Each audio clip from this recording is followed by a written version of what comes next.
Well, good morning. Let me, first of all, let you know that we appreciate you flying with us this morning. We know that when you fly, you have many choices, but you chose to fly with us this morning, and we are thankful for that.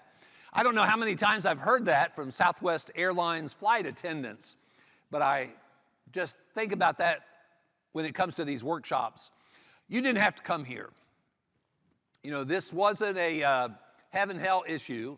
You know, if you missed this, it wasn't going to doom you eternally. And you made the choice to come here. And just like I said yesterday to both sessions, I really do prize your heart, and I want to praise you for making the choice to be here because, frankly, a lot of people will avoid anything that has to do with the subject of loss and grief because they perceive it as a negative thing. They don't want to deal with it. They just decide that they're going to deal with that when the time comes, which is not a very good philosophy for life. If you know a storm is coming, the best thing to do is to prepare for it. Loss is inevitable in a broken world. We're going to lose people, we're going to lose things, and it's going to shake us up because we're not robots, we're human beings.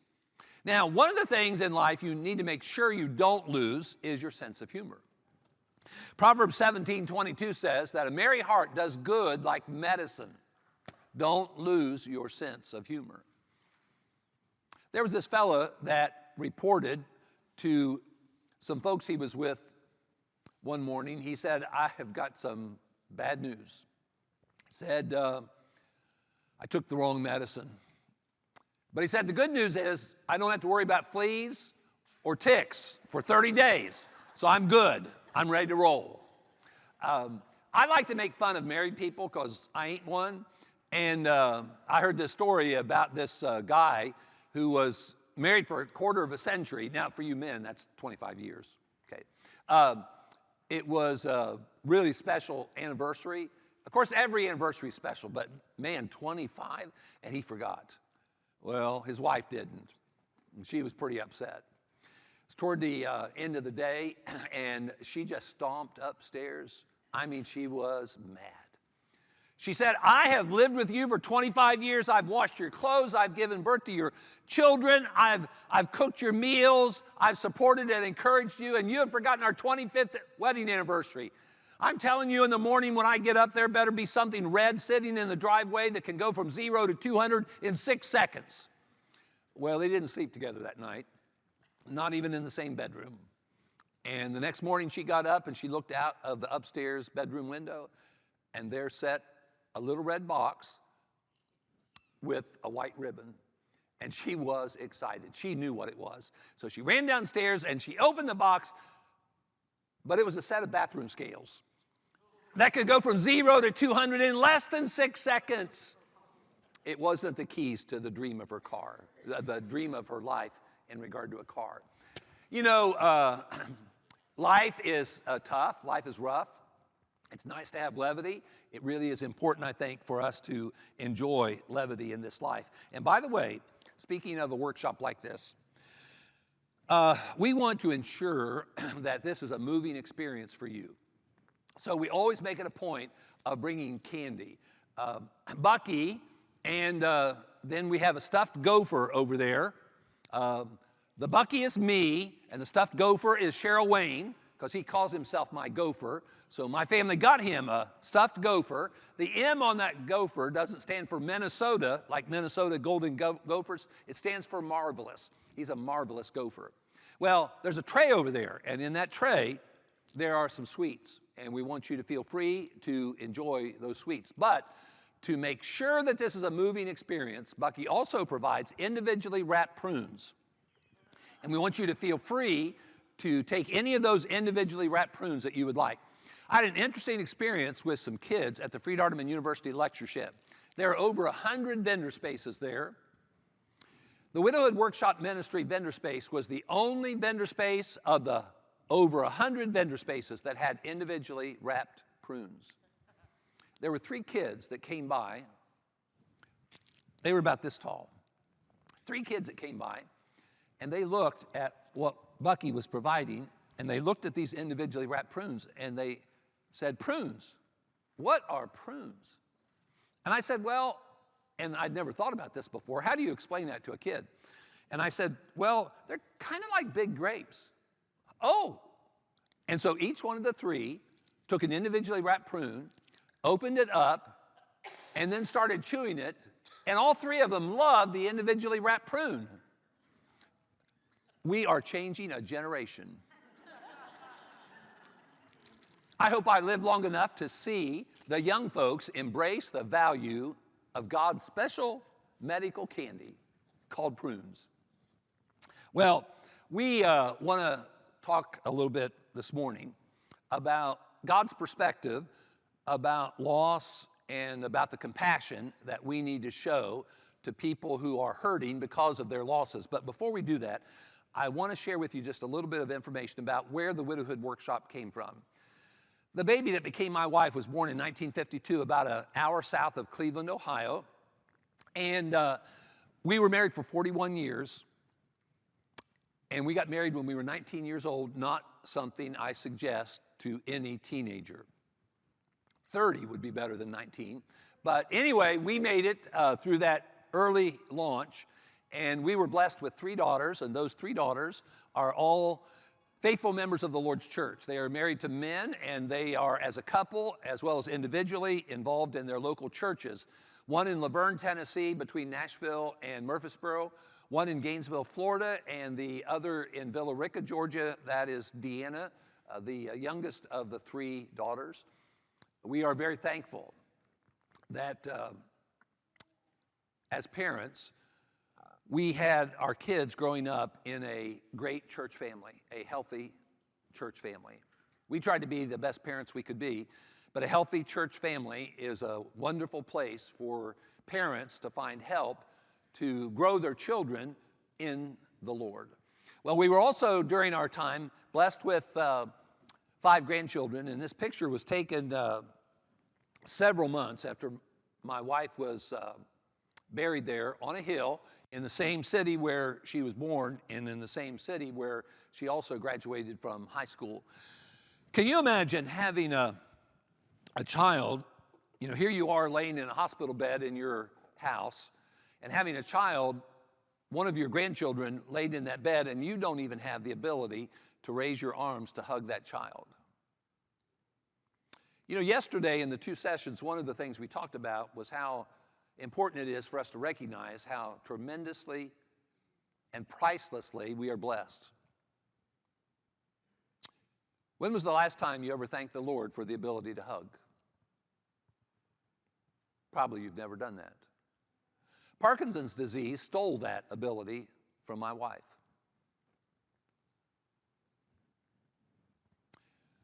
This morning, something pretty amazing happened when you opened your eyes and you could see. Have you ever thanked the Lord for that one? Some people would love to have the ability to be able to see. Another amazing thing happened when you got up out of bed. And probably most of you didn't have to have help. Now, it may have caused a few noises, cracks, and all with your joints, but you got up out of bed and you came here. Have you ever thanked the Lord for the ability to get up out of bed? You know, when you start thinking more specifically about your blessings, you begin to realize, I have blessings, there's no way I could count them all. We're blessed beyond measure. We're blessed beyond anything that we deserve, and we're blessed way beyond what we need. We are always more blessed than we're burdened. Though we may not sense that, we may not understand that, and our burdens can blind us to our blessings, but we shouldn't let that happen. We are all richly blessed. Well, on Christmas morning at 9:40 in the morning, 2013, my wife drew her last breath because the doctor predicted it 5 months ahead of time, and he was spot on. He said that Parkinson's disease is going to get up into her respiratory system, and she is just going to quit breathing. And that's what happened. During that 8.5 years that she tanked really fast for a Parkinson's patient, she lost the ability to get up out of the chair by herself, lost the ability to walk by herself. Even with a walker, couldn't do it. She lost the ability to take care of herself, to go to the bathroom by herself, to take a shower by herself. She lost the ability to talk And the struggle was great, both for her and for me. One of the things that we're going to be talking about tomorrow during the sermon study time is what we ought to do when we're overwhelmed. Well, I'll tell you, during that caregiving time, I was overwhelmed like I have never been before. As much as I hate widowhood, and I hate it with a passion. I don't hate my life. Widowhood is not my life. It's just a part of my story. As much as I hate widowhood, caregiving was the hardest thing I have ever done in my life. We need to recognize the needs of support, encouragement, and help for caregivers. Please take note of that. Well, after my wife passed away, and I got a laptop out and did some research about what was available to help widowed people, guess what I found? I can't believe it. Well, one of the things I couldn't believe is it never dawned on me until my wife died, and I was in that situation. Why did it take 61 years of my life for me to think about getting a laptop out and doing research about help for widowed people? But when I became one, what one of my sons-in-law calls a W. He doesn't like, there's a lot of letters in widows and widowers, so he reduces that to W's. He calls us the W's. He does it affectionately. Why had I never thought about that before? Well, I'd been with people. I was with the same church for 32 years when she passed away. I was with a lot of people during that 32-year period who lost children, parents, spouses. And what I knew was loss was an awful thing. It was obvious. Loss is awful. What I did not know was what life after loss was like. Every day and every night. That's why we call it a Living with Loss workshop. Because that's what we need to learn to do. We can't avoid the experience of loss, but we can learn to live with losses in a way that glorifies God and can even be a blessing to other people. But it's not easy. I convinced my family to throw in with me, and this is my family's passion project. My 3 daughters, my 3 sons-in-law, my 5 grandchildren, they're all involved in this ministry. As a matter of fact, this picture was taken last July when we served 158 widowed people who came from 15 different states to Laverne, Tennessee. All kinds of ages, both genders, 158 widowed people. I mean, if we have youth camps for kids, and we have leadership seminars to cultivate leadership in our congregations and in our cultures, and if we have ladies' days, why hadn't we done anything for the widowed? Now, if you're married, you can't come. This is for the widowed. It's exclusively for the widowed. It's a unique social atmosphere because what we do is we offer an opportunity for these widowed people to come and meet other widowed people. And one thing that you learn from that experience is, I may feel alone on occasion, but I'm not alone. There are hundreds of thousands of millions of widowed people in the United States of America. And there's a whole big bunch of them who are even Christians. My brothers and sisters in the Lord that I've never met. It creates an opportunity to develop a person's social network. The typical person who loses their spouse loses 75% of their social network. They don't know what to do with you, so they will back off. Some of them are genuinely concerned about saying the wrong thing or doing the wrong thing, so they do nothing, which leads to neglect, which leads to hurt. Sometimes we can say and do the wrong thing. That's active hurt. And then there is also inactive hurt, neglect. Neglect hurts too. Why do we neglect people who are struggling? Sometimes we don't know what they're going through. We don't even know that they're struggling. And if we find out why they're struggling, we don't know what they're going through, so we don't know how to minister to them. Well, by the end of the morning this morning, you will know. You will know what it's like for a person to lose their spouse.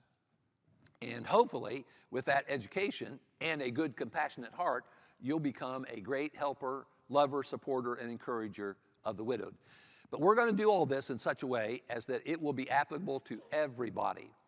So let me share with you, this is what we're going to be talking about. The state or the marital state of a person after they've lost their spouse by death. Now, the loss of a spouse by divorce can be very similar, but it's different. Similar, but different. So in light of that, I want to share with you some statistics to show you something I'm sure you're not aware of. There's no reason for you to have searched for this. Those of us who are widowed are a minority in our United States culture. 6%, that's a minority. But 1/3 of the population, 65 years and older, is widowed. Now, watch this. When you separate the genders, 65 years and plus, way over 1/3 of the women, 65 years and older, are widowed. Way over 1/3. 12% of the men. If you drop that number down to 55, almost 1/3 of the women, 55 years and older, are widowed. Pretty amazing, isn't it?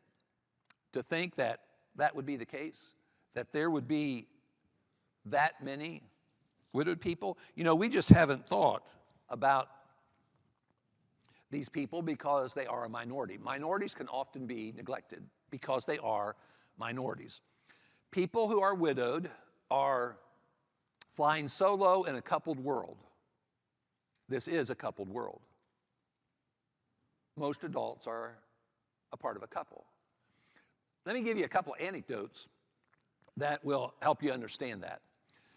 I was doing a workshop with a church in Albuquerque, New Mexico, and flew there with a friend of mine, a female friend of mine, who, as a matter of fact, grew up in the same church where I became a Christian in New Philadelphia, Ohio. And she went out there with me because she used to live in Albuquerque. And so we were flying out after the workshop, and we were at the airport. And one of my bags had more than 50 pounds in it. So I had to take some stuff out of one bag and put it in another bag. Well, I took out stuff out of the over 50-pound bag, and I handed it to the guy at the ticket counter for Southwest Airlines. And then he promptly said, well, let me give this to your wife, my friend that was standing to my right. Let me give that to your wife, and she can hold it while you're doing this exchange. What was his assumption? I was married. She was my wife. At the Freed-Hardeman University lectureship last year, I approached the associates table where they sell things for the sake of raising money for scholarships. And as I approached the table, the lady at the other side of the table said, hey, make sure that you buy something before the lectureship is over so you can take it home to your wife. She assumed that I was married. Right then, I had a choice to make. Do I say something or do I not say something? I thought, I'll be real careful and make this an educational moment. And I said, well, I used to do that. I said, for years I did that. Every year I came, I bought something at the associate's table, and I took it home to my wife as an expression of appreciation for her herding all the 3 kids while I was gone and taking care of things at home. But I said, my wife died, and I'm a widower. What do you think she said? I'm sorry. I felt bad for her, but I thought it was a teachable moment. Her assumption was I was married. We live in a coupled world, but not all adults are coupled. To save you embarrassment, and maybe other people, do not assume when you see 2 adults out in public, a male and a female, do not assume that they're married. It would be better for you to maybe just enjoy conversation with them. Maybe they'll say something that will identify what their marital status is. And if they don't, that's okay too. The average age of a woman when she's first widowed in our country is not in the 60s, not in the 70s, not in the 80s. The average age of a woman when she's first widowed in our country is 57. Now, there's a boatload of women in their 60s, 70s, and 80s who lose their husbands. How in the world could you drive that number down to 57, that average number? You'd have to have a lot of women, and there are a lot, in their 20s, 30s, and 40s who lose their spouse. That's how you drive that number down to 57. 75% of all married women in our country are going to be widowed. There are way more widowed females than there are widowed males. Now, let me explain to you why that is. There's two things that cause that to happen. Now, there are a lot of widows and widowers in our country. As a matter of fact, total, there are about 15 million. Now, there's just a whole lot more widowed females than widowed males. Can you imagine over 1 million every year losing their spouse? And some of them so young. But some of the most inspiring people I've met since we launched this ministry are young ladies who lost their spouses in their 20s and their 30s. Accidents, disease, suicide. Remember what I said about blessings? Most of the time, we just can't keep our blessings as long as we would like. So we have to deal with loss. Even the loss of something so precious as our marriage by the death of our spouse. Well, two reasons why there are way more widowed females than there are widowed males. Number one, women live longer than men. The lifespan of a woman is longer than the lifespan of a man. Now, let me explain to you why that's the case. It's got to be, this is the only, why in the world would women live longer than men? Well, us men take care of you women so good, you live longer than us. That is the only thing I can possibly think of that would explain that. Now, number two. Now, okay, women living longer than men, that's the men's fault. We'll assume that responsibility. Now, there's something that is the burden of the female gender. You women, for some reason, statistically have a tendency to marry older men. Now, I'm an exception. My wife was about 5 months older than me. I made sure I reminded her of that, especially between September and January. How many of you married a man who was older than you? How many of you women? Okay, put your hands down. Okay, bunch of you. What are you thinking? Don't you know you're going to live longer? But no, seriously, that when you have that kind of situation where statistically women are going to live longer and then women marry older men, you're going to create a lot of widowed females and you're not going to have nearly as many widowed males. Now, that's why most of the research that is done with that in mind, that the reality is what you read is basically stuff about widows, very little about widowers. Now, there are some exceptions. H. Norman Wright wrote a book called Reflections of a Grieving Spouse after he lost his wife, and that was the first book I ever read written by a man about the loss of his spouse. I did some research, by the way, in regard to the widowed people and I left the note somewhere, and I don't remember where, but I do remember it. Madison County, no, it's not. I did some research about Madison County, and that is where I'm at, right? And this is Alabama, right? Okay. There is a site, a website. It's called censusreporter.org. If you go to that website, it'll tell you about the, you can plug in a county, you can plug in a city. For instance, Hazel Green, it's a small town, 4,000, neighborhood of 4,000. And there are over 200 widowed people just in Hazel Green, Alabama. In the county, in Madison County, if you look at the percentage of females who are widowed compared to the total population of Madison County, there are well over 15,000 widowed females and males in Madison County, Alabama. Now, here's the question I have.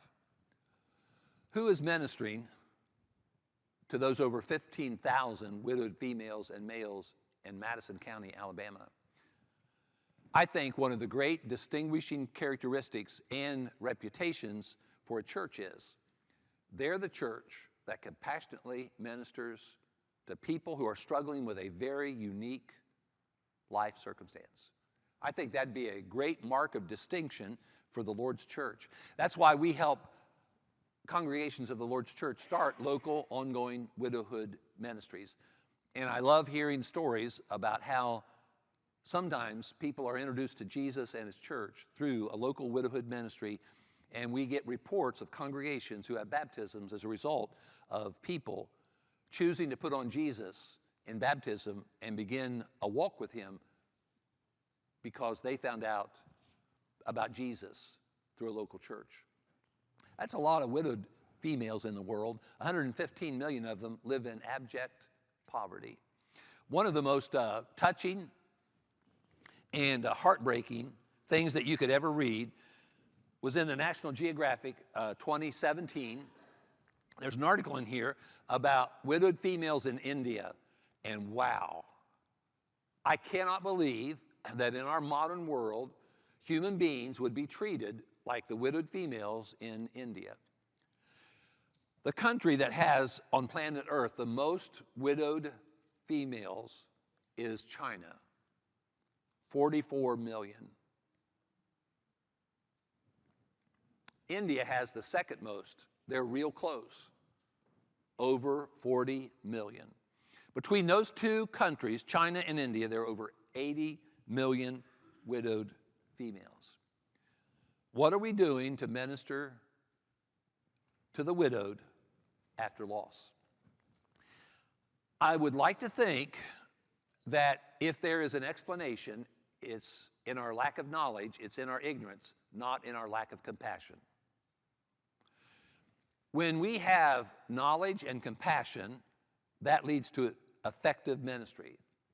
When we have a compassionate heart but no knowledge, that does not equate to effective ministry. When we have knowledge but we don't have compassion, that doesn't lead to effective ministry. Effective ministry is a product of knowledge with a compassionate heart. Now, God describes himself in his book, as a defender, a reliever, and a protector of the widowed folks. Now, I want to ask you, how does he do that? What do you think? How does he do that?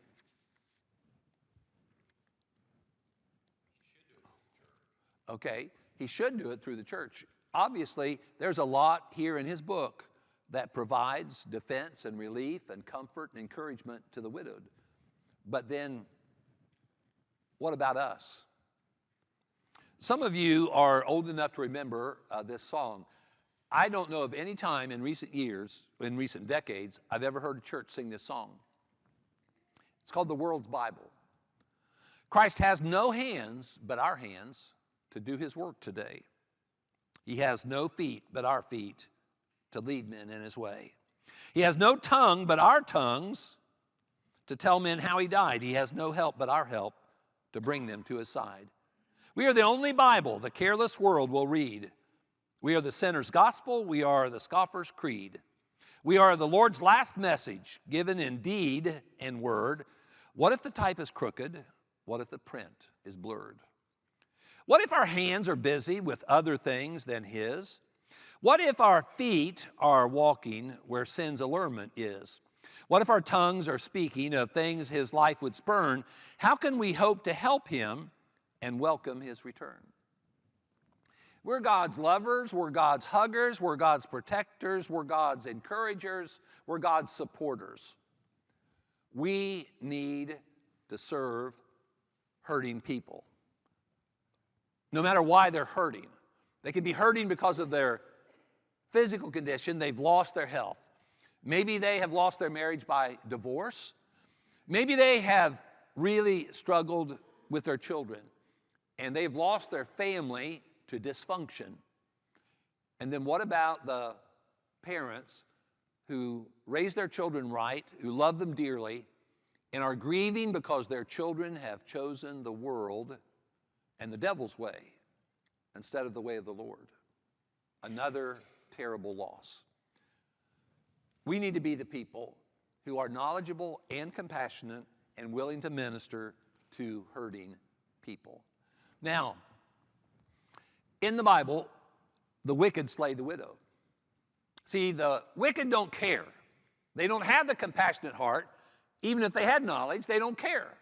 Now, Job, one of his friends, had the gall to suggest he sent widows away empty, and that's one of the reasons why he was suffering so bad, because in their mind, there was a direct connection between personal sin and personal suffering.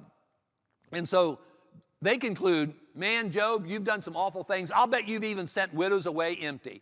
What's interesting is, later on in that book, in chapter 29, he says, I caused the widow's heart to sing for joy. He didn't send widows away empty. He ministered to the widowed. Yet his friends, who were great friends initially, they declined into miserable comforters by inaccurately and callously accusing him of things that they didn't know about. And that's why we need to be careful when we're trying to help hurting people.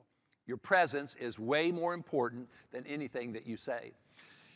In Deuteronomy chapter 24, there is a passage that I want to read beginning at verse 17. And this is all about God using Moses to tell the Israelites basically two things. This is how I want you to be, and this is how I want you to behave. Now, watch what he talks about. Now, they're fixing to cross the Jordan River, going to the land of Canaan, and their job is going to be militarily to drive all those heathen people out of the land of Canaan. Instead of God sending an email to Moses, giving him terms of engagement for military conflict, he talks to them about, here's how I want you to be, here's how I want you to behave. Watch this passage. Verse 17 beginning in Deuteronomy 24, you shall not pervert justice to the stranger or the fatherless, nor take a widow's garment as a pledge. There are three life circumstances there. What's the connection? Stranger or foreigner, depending on your translation. Fatherless or orphan, depending on your translation. And then the widowed. What's the connection between, what's the common thread there? What do all those life circumstances have in common? Okay, they're alone. They're lost. They're vulnerable. They need help. Their life is unusually challenging. Now, when God sees people whose lives are unusually challenged, how is he going to help them? Sometimes the best blessings in our lives are the people that he providentially gifts us in life. We need to be those gifts. So he says, you make it a point to not pervert justice to these people who need help. Verse 18, now here's the motivation. But remember, you were a slave in the land of Egypt, and the Lord your God redeemed you from there. Therefore I command you to do this thing. When you reap your harvest in your field and forget a sheaf in the field, you shall not go back and get it. It shall be for the stranger, the fatherless, and the widow, that the Lord your God may bless you in all the work of your hands. When you beat your olive trees, you shall not go over the boughs again. It shall be for the stranger, the fatherless, and the widow. When you gather the grapes of your vineyard, you shall not glean it afterward. It shall be for the stranger, the fatherless, and the widow. And you shall remember that you were a slave in the land of Egypt. Therefore I command you to do this thing. Why did he bring up Egypt and their experience in Egypt? What condition were they in Egypt? They were strangers and they were slaves. Terribly burdened.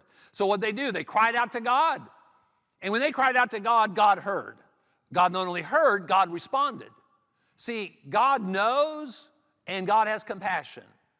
And so he makes it a point of delivering them out of the land of Egypt. Now he says, I ministered to your needy state. I want you to be just like I am. There are people in your culture who are needy. I seriously doubt that he meant to restrict this compassionate ministry simply to those three people. There were other kinds of conditions, life situations, that also were certainly heart-touching, heart-rending. But he's simply telling them, this is how I want you to be. I want you to be compassionate. This is what I want you to do. I want you to be actively compassionate. Remember in the stories of Jesus in the Gospels, oftentimes he's moved with what? Compassion. And that's the way we need to be.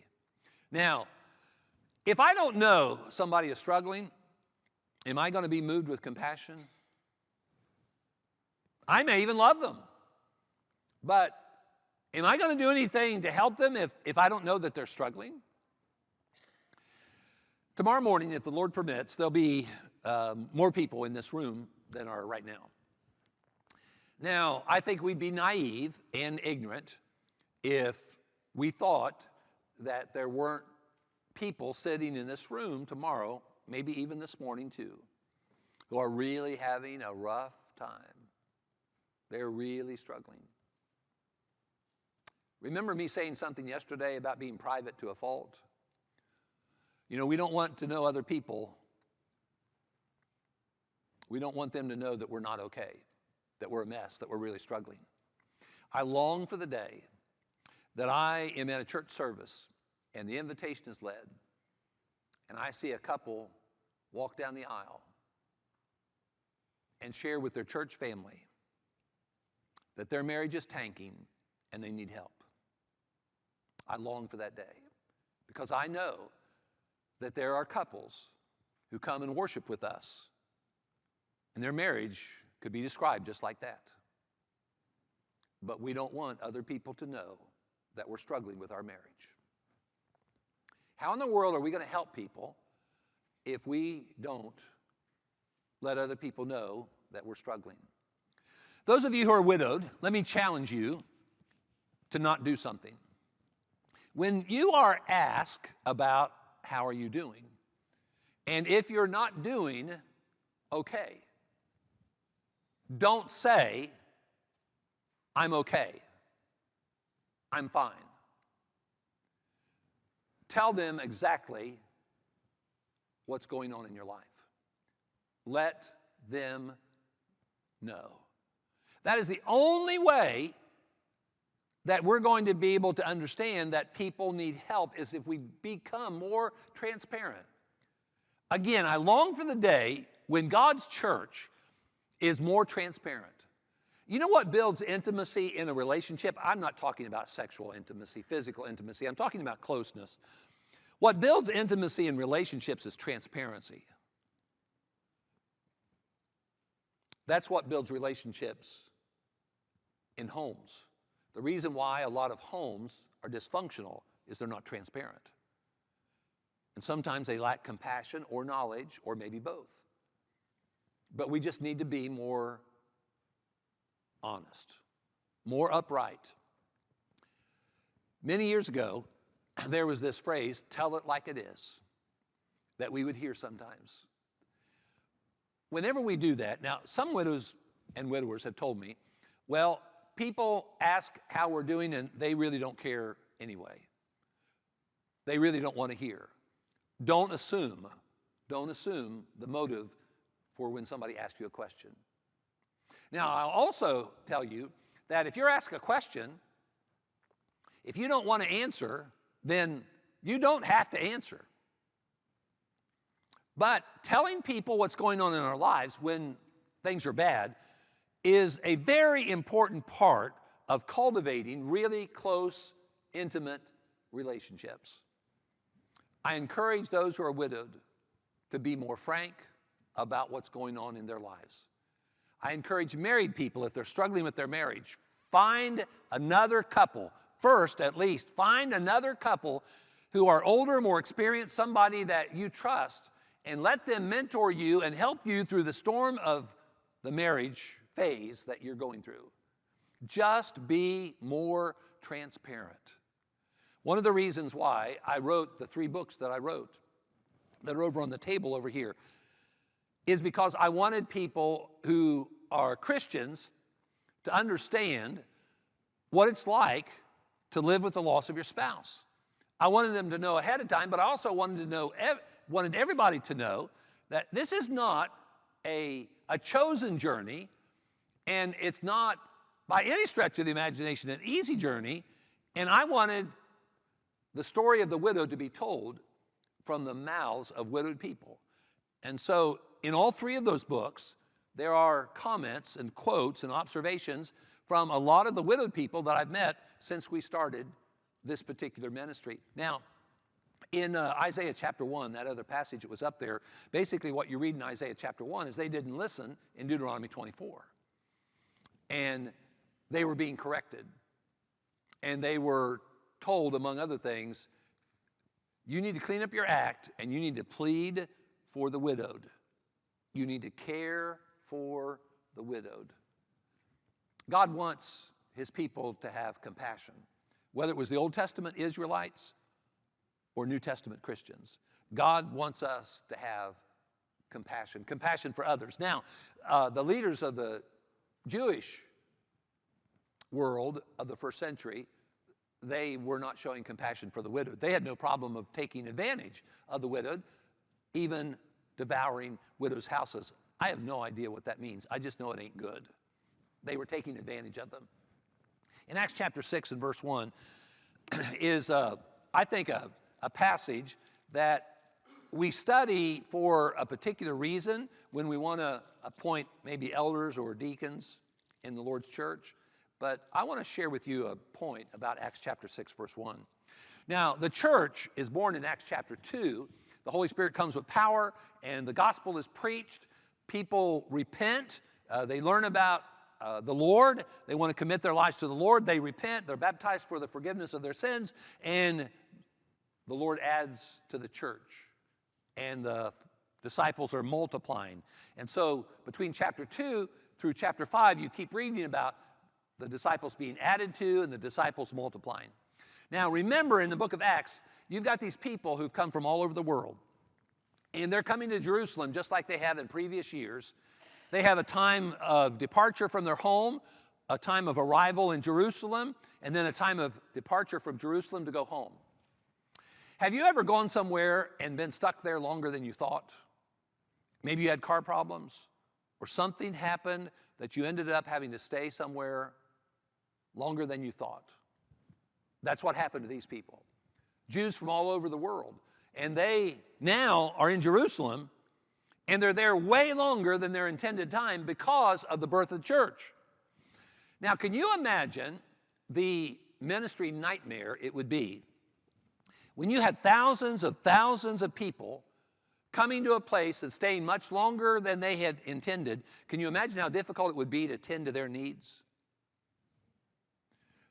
Wayne Jackson, who wrote a commentary on the book of Acts, suggests that as you read through those first several chapters, and he said by the time you get to Acts chapter 6, you're probably dealing with 20,000 disciples.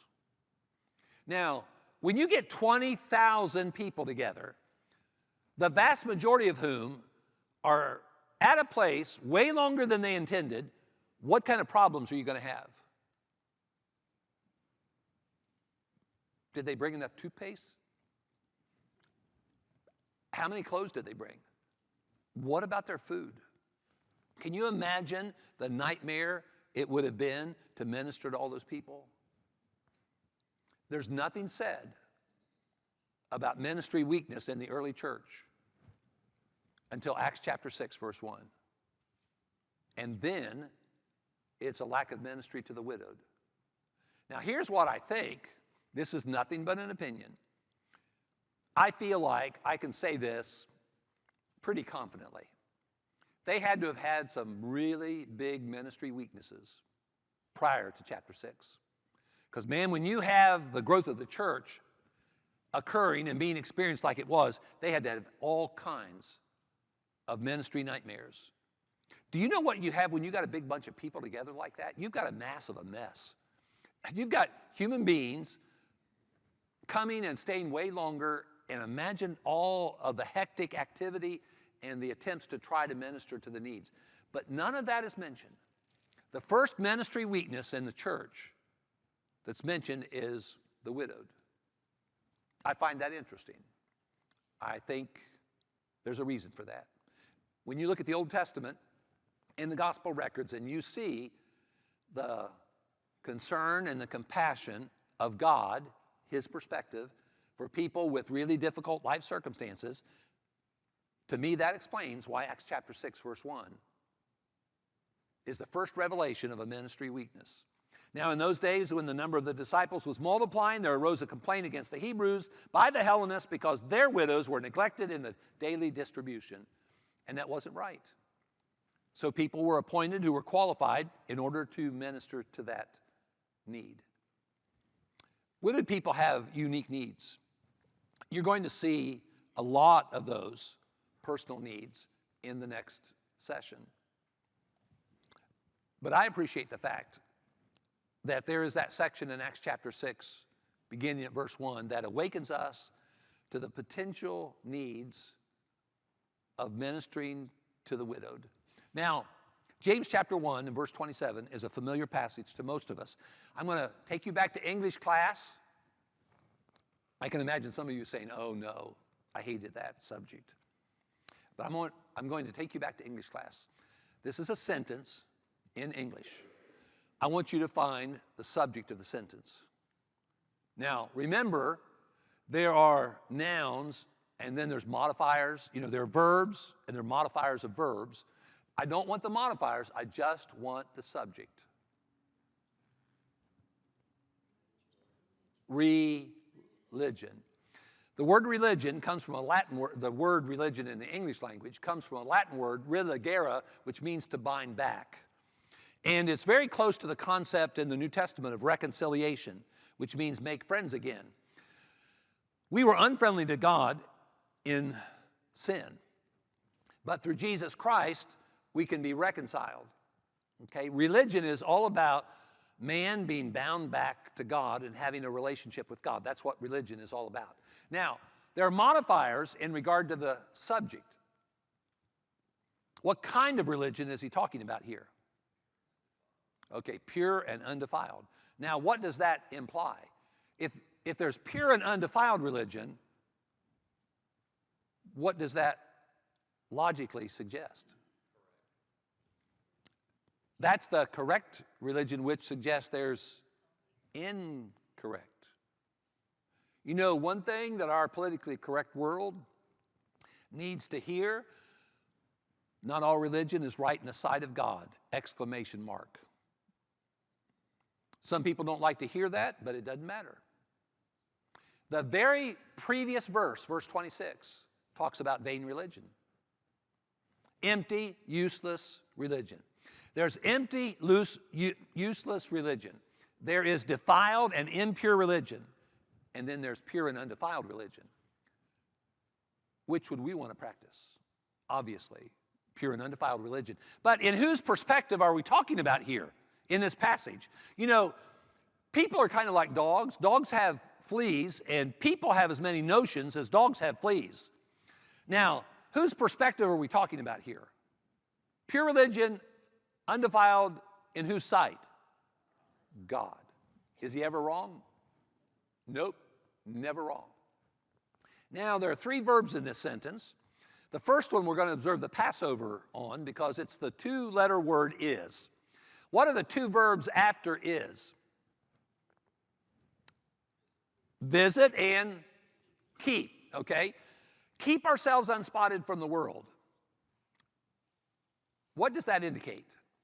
It indicates passion for God. A love and a passion for his holiness. I love reading Isaiah chapter 6. When I get kind of down in the dumps and distracted, Isaiah chapter 6 is really good therapy. Isaiah gets to look into the throne room of God and see God sitting on the throne.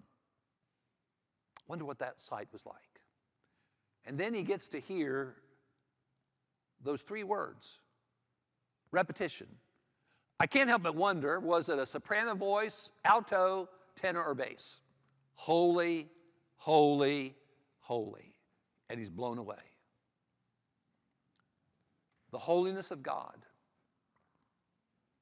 is what we need to strive for, to perfect his holiness in our life through Jesus Christ. When we have a passion for God, we will want to keep ourselves unspotted from the world. We want to stay away from evil. We want holiness. We want righteousness. We fail in our attempts to do that. But that needs to be our devotion. The number one most important thing in right religion in the sight of God has always been passion for God. You know, one of the problems with the Israelites, the Jewish people in the Old Testament, and the Jews in the first century was that they had passion for their rituals. They didn't have passion for God. They had passion for their rituals, their feasts, their festivals, their sacrifices, their tithes. They had passion about their rituals. They did not have passion for God. Christianity is first and foremost about passion for God. We want to keep on keeping ourselves is the verb, actually, the tense of that verb. Keep on keeping ourselves unspotted from the world. Now, that other verb is visit. Now, that particular word in the Greek language looks a lot like a Greek noun that you would translate bishop. Bishop is an overseer. And if you were to see the Greek word translated bishop and then the Greek word translated visit, you'd think, man, they're kind of like kissing cousin words. They've got kind of the same look to them. And that's because it's true. They are similar words. That word visit there in that passage in James 1:27 is talking about overseeing and inspecting a situation for the purpose of ministering to that situation. See, it's not just about a social call. It's about finding out about the needs of a person and ministering to those needs. Now, when you go back to that verb, then there are two objects of that same verb. What's the first object of that verb? Orphans. Now, how have we looked over, inspected, and sought to compassionately help orphans? Some of you look old enough to remember the 50s and the 60s when there were a lot of public debates among religious people about the support of what was called orphans' homes. There's a North Alabama children's home. There is Potter Children's Home in Bowling Green, Kentucky. There's Midwestern Children's Home on the north side of Cincinnati, Ohio. There's Schultz Lewis Children's Home in Valparaiso, Indiana. I could go on and on and on. The vast majority of work of those children's homes now are not ministering to orphans. They are ministering to children at risk, children in need. Some of them have personal issues. Some of them have psychological issues or even mental illnesses. Some of them need counseling. And we care for them in children's homes. And that's a compassionate ministry. Let me read to you about an example. James was having dreams and nightmares. His life consisted of a lot of horrific physical and mental abuse. Even as a baby, James' dad would get drunk and beat him unconscious. His mom was usually too high on drugs to protect James or herself. His parents divorced, but James' nightmares continued. Needing her fix on drugs, his mother had several men in and out of her life. At the age of 4, James was sexually abused by one of these men. Desperately wanting the man to stop hurting him, James stopped taking baths and washing in hopes that he would be too foul to be around.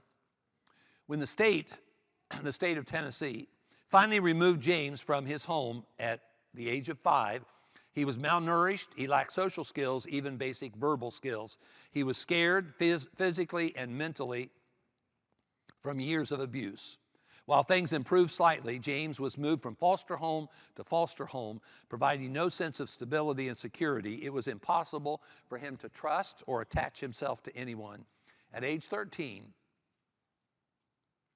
the Tennessee Children's Home took James into their care. That is a very common story of the great compassionate work that is being done by Christians and congregations ministering to hurting, struggling, needy kids. They're not literally orphans' homes, they're children's homes, and we're compassionately ministering. All over the country, and even in foreign mission works, we will establish children's homes. Now, I bring all that up because there's a second object to the same verb. What's the second object? The widowed.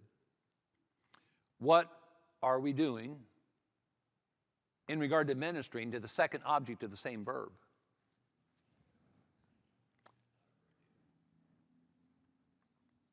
You know, isn't it amazing how that you can read the Bible so many, many times and not see certain things until something clicks.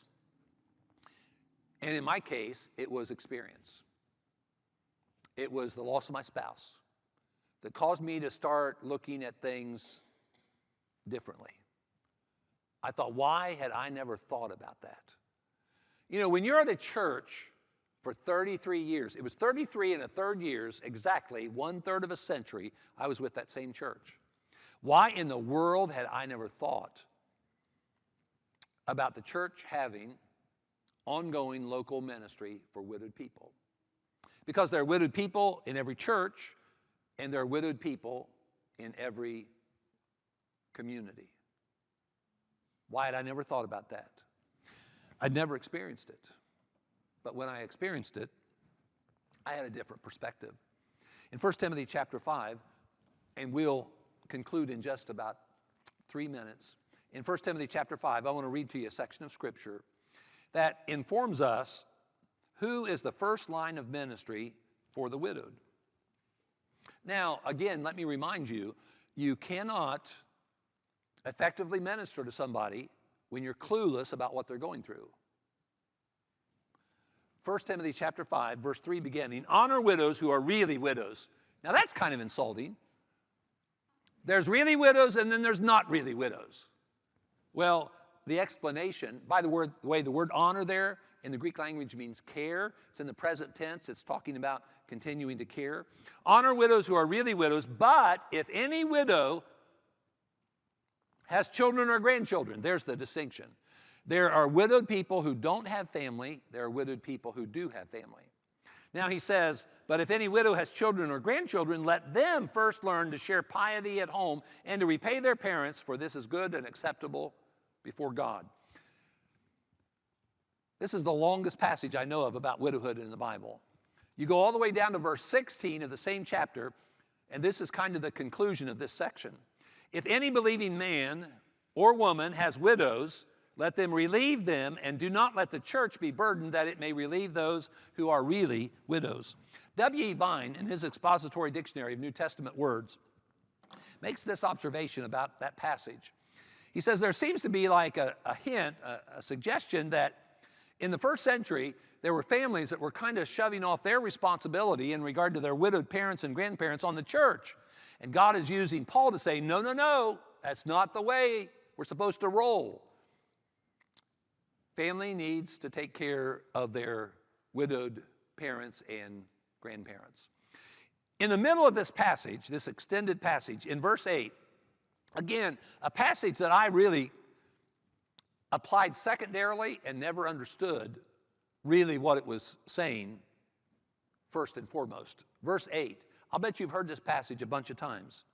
But if anyone does not provide for his own, and especially those of his household, he has denied the faith and is worse than an unbeliever. I don't know how many times I quoted that passage encouraging men to get a decent job and support their families. That's a secondary application. That's not the first application. That verse is right in the middle of this section talking about the widowed. But if anyone does not provide for his own what? Widowed parent or grandparent. He has denied the faith and is worse than an unbeliever. I've talked to a lot of widowed people, and there are widowed people in the Lord's church who are neglected by their own family.